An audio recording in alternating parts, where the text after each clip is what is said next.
बात रुक करते हैं फिर से जम्मू कश्मीर का। जिस भी तरह से अगर हम जम्मू कश्मीर की बात करें तो आए दिन कोई ना कोई राजनीति की भी खबरें आती हैं और एक बार फिर से हम आपको बताना चाहेंगे कि गुलाम नबी आजाद जिस तरह से जम्मू कश्मीर में एक बार फिर से आए हुए हैं, अब जम्मू कश्मीर में आने के बाद वहां पर विधानसभा चुनाव को लेकर भी चीजें आ रही हैं सामने। अब विधानसभा चुनाव की अगर बात करें तो तमाम पार्टियों का कहीं ना कहीं यहां पर रुख रहेगा कि अपनी पार्टी को मजबूत किया जाए और गुलाम नबी जो आजाद हैं वो जम्मू कश्मीर में अब अपनी पार्टी को मजबूत करने के लिए भी कहीं ना कहीं आए हैं और अपने 3 दिवसीय दौरे पर हैं। आज फिलहाल उनका दूसरा दिन है और गुलाम नबी आजाद ने यह जरूर कहा है कि जम्मू कश्मीर में सभी पार्टियों को चुनाव के लिए तैयारी करनी चाहिए और परिसीमन के बाद जो है विधानसभा चुनाव जो है वो हो जाएंगे, उसके लिए अभी से तैयारी करना कहीं ना कहीं जरूरी है। और जम्मू कश्मीर के पूर्व मुख्यमंत्री भी रहे हैं और कांग्रेस के वरिष्ठ नेता हैं और कांग्रेस समेत सभी राजनीतिक पार्टियों को परिसीमन के बाद होने वाले विधानसभा चुनाव की तैयारी करनी चाहिए, उन्होंने कहा है। आजाद जिस तरह से शनिवार दोपहर को जम्मू में 3 दिवसीय दौरे पर आए हुए हैं और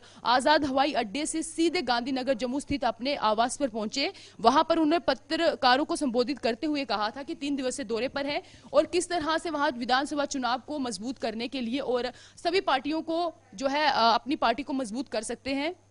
ये उन्होंने कहा। और जम्मू में पार्टी नेता व समाज के विभिन्न वर्गों से बातचीत वो करेंगे, ये भी उन्होंने कहा था और प्रतिनिधि मंडलों से बातचीत कर समस्याओं को सुनेंगे। आजाद से ये पूछा गया था कि चुनाव की तैयारी कैसी है तो उन्होंने कहा कि जम्मू कश्मीर में अभी विधानसभा चुनाव दूर है, अभी परिसीमन होगा फिर चुनाव होगा। जब कहा गया कि भाजपा चुनाव की तैयारी कर रही है तो आजाद ने कहा कि कांग्रेस समेत हर पार्टी को चुनाव की तैयारी करनी चाहिए। उन्होंने किश्तवाड़ और कारगिल में बादल फटते हुए जो चीजें हुई थी उसका नुकसान का भी जो है शोक जताया था और उन्होंने उम्मीद जताई है कि सरकार जो है वो प्रभावित परिवारों को कहीं ना कहीं मदद पहुंचाएगी, ये भी उनका कहना था। और जम्मू कश्मीर में तमाम जिस तरह से नेता हैं अब वो विधानसभा चुनाव की कर सकते हैं तैयारी, तो कहीं ना कहीं ये भी कहा गया है।